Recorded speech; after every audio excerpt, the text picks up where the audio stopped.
साथीहरु तपाईहरुको यदि मोबाइल हरायो वा सिम हरायो भने तपाईले के गर्नुहुन्छ?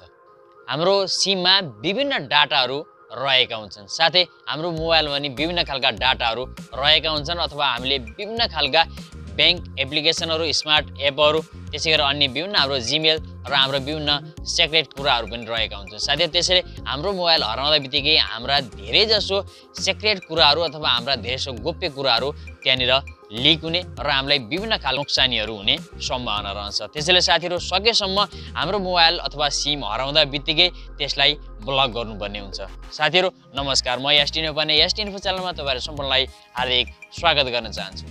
साथीहरु आज मैले तपाईहरुको यदि मोबाइल हरायो भने वा सिम नै हरायो भने, दुईटै हरायो भने त्यो अवस्थामा कसरी त्यो सेटलाई अथवा त्यो सिमलाई कसरी ब्लक गर्ने त?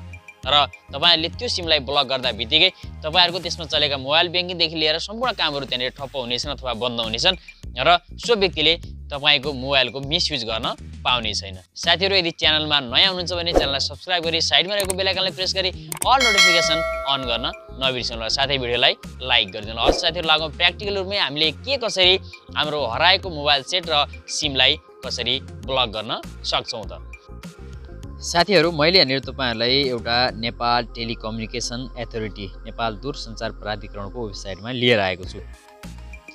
यसरी अब नेपाल दूरसञ्चार प्राधिकरणको वेबसाइटबाटै अथवा यही वेबसाइटको युज गरेर तपाईहरुले सजिलैसँग आफ्नो हराएको मोबाइल र हराएको सिमलाई ब्लक गर्न सक्नुहुन्छ, ट्र्याक गर्न सक्नुहुन्छ। साथीहरु यहाँनिर भनिएको छ मोबाइल ट्र्याक/ब्लक। तपाईले आफ्नो मोबाइललाई ट्र्याक गर्न र ब्लक गर्न सक्नुहुन्छ यसै वेबसाइटको माध्यमबाट। जस्तो यहाँनिर मैले भन्न गएको छु लस्ट डेट, तपाईको मोबाइल कहिले हराएको थियो त्यो डेटलाई हेरेर राख्नु होला साथीहरु। अंग्रेजी डेटलाई यहाँ क्लिक गर्दा बित्तिकै जस्तै मैले आज हरायो भने 2021/8/25 मैले यसरी राखेँ यहाँ। अब यसपछि तपाईहरुले यहाँनिर दोस्रो कोलममा जानुहोस्। यहाँनिर लस्ट लोकेसन, कुन ठाउँमा हराएको थियो। जस्तै यहाँनिर मैले मानौं धनगढी यदि हराएको छ भने धनगढी भन्ने लोकेसन मैले यसरी राख्ने छु। त्यसपछि यहाँनिर IMEI, ESN वा MEID तपाईको के रहेको छ। जस्तै सामान्यतया हामीले प्रयोग गर्ने एन्ड्रोइड मोबाइलहरुमा IMEI नम्बर रहेको हुन्छ। IMEI लाई सिलेक्ट गर्नुस्, यहाँ तलतिर आफ्नो IMEI नम्बरलाई राख्नुस्। IMEI नम्बर तपाईले हेर्नका लागि यसलाई मिनिमाइज गर्नुस् र डायल प्याडमा जानुस्। डायल प्याडमा गएपछि यहाँनिर *H06# गर्नुस् र यति गरिसकेपछि यहाँनिर तपाईको IMEI नम्बर देखाउनेछ। MEID and SN serial number सबै कुराहरु यहाँ देखाउँछ। साथीहरु यसबाट तपाईहरुले सजिलैसँग यसलाई चाहिँ त्यहाँ राख्न सक्नुहुन्छ। यति राखिसकेपछि तपाईहरु पुनः वेबसाइटमा जानुस्। यहाँनिर मैले जस्तै IMEI नम्बर राखेको छु, मैले यहाँनिर तपाईलाई देखाउनलाई मात्र राखेको छु साथीहरु यो IMEI नम्बर। त्यसपछि यहाँनिर तपाईले मोबाइल नम्बर, तपाईले जुन हराएको मोबाइल नम्बर छ, तपाईले मोबाइलमा युज गरेको थियो, मोबाइलसँग सिम हराएको छ त्यो सिमको नम्बर यहाँनिर राख्नु होला साथीहरु। जति सिम नम्बर रहेको छ त्यो सिम नम्बरलाई यहाँनिर राखिदिनु होला। यसरी 10 अङ्कको सिम नम्बर राख्नुस्। यदि त्यसमा सिम छैन, मोबाइल मात्रै हराएको छ भने तल यहाँनिर check the here if lost device has no SIM, SIM छैन भने यहाँनिर टिक लगाइदिनु होला। सिम छ भने माथि सिम नम्बर राखिदिनु होला। अब यति गरिसकेपछि तपाईले यहाँनिर तल एप्लिकेन्ट नेम मागिएको छ।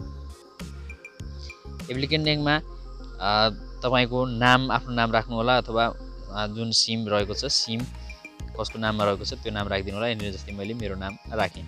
त्यसैगरी अब यहाँनिर आइडी नम्बरमा सिटिजनशिप नम्बर राखिदिनु होला साथीहरु। जस्तै यहाँनिर मैले यो राखेँ। तपाईले यहाँनिर नागरिकताको नम्बर राख्नु होला साथीहरु।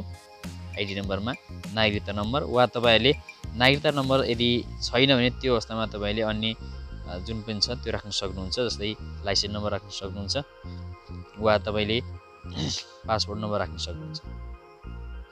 अब यहाँनिर यो राखिसकेपछि एप्लिकेन्ट एड्रेस यहाँनिर राखिदिनु होला साथीहरु। एप्लिकेन्ट एड्रेसलाई मैले यहाँनिर राखेँ। त्यसपछि यहाँनिर तपाईले कन्ट्याक्ट नम्बर, यो माथि हामीले जुन नम्बर राखेका छौं साथीहरु यो नम्बर हाम्रो हराएको मोबाइल नम्बर हो। अब हामीले जुन अहिले हाम्रो फ्यामिलीमा अर्को नम्बर एक्टिभ रहेको छ अथवा हराएको छैन, हामीले युज गरिरहेका छौं त्यो नयाँ नम्बरलाई यहाँनिर राखिदिनु होला। हामीसँग रहेको नम्बरलाई साथीहरु।